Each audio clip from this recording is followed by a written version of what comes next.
Hello everyone, Tebrith here, and welcome to my Week 18 video on my journey to learning TF2.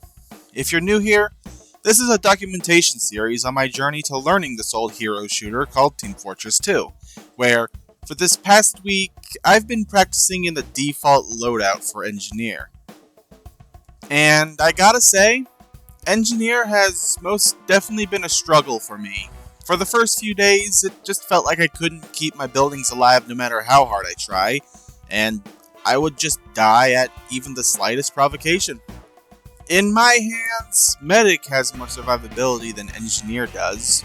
Of course, with practice, you get better, and eventually I was able to start learning proper building locations and being able to be a half-decent engineer. I suppose I should go through my opinions on the tools that default Engineer has at his disposal, and let's get the shotgun and pistol out of the way. Shotgun, while good at close range, if you don't have some form of backup, there really isn't anything you can do, and the pistol is just useful for taking pot shots at a distance between priorities. Moving on to the part of the toolkit that actually matters, the buildings. Starting with the sentry gun, finding decent spots was surprisingly more difficult than I thought it would be.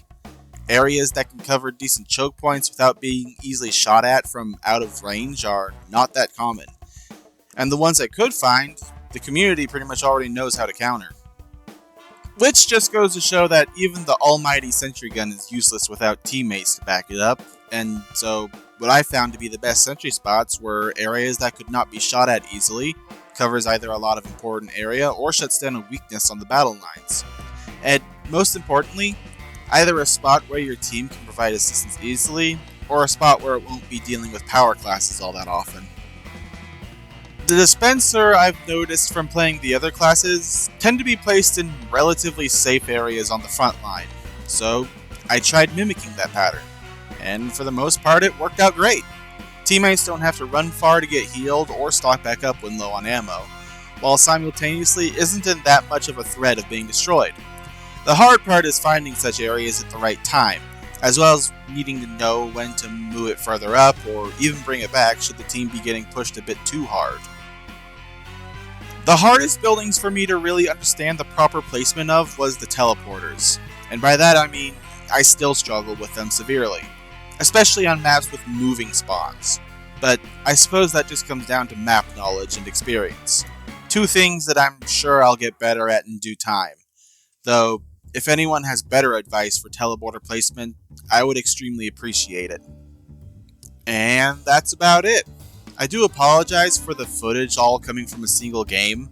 My old footage got corrupted, so I had to do a quick game mid-video edit to have something for all of you to watch instead of just a black screen with a voiceover.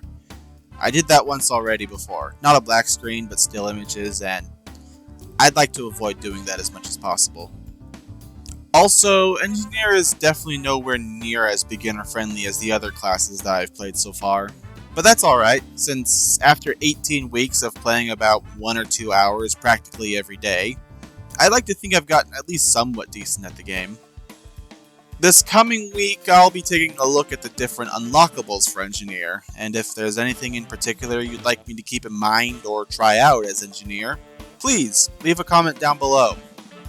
And with that, I hope you all have a wonderful remainder of your day.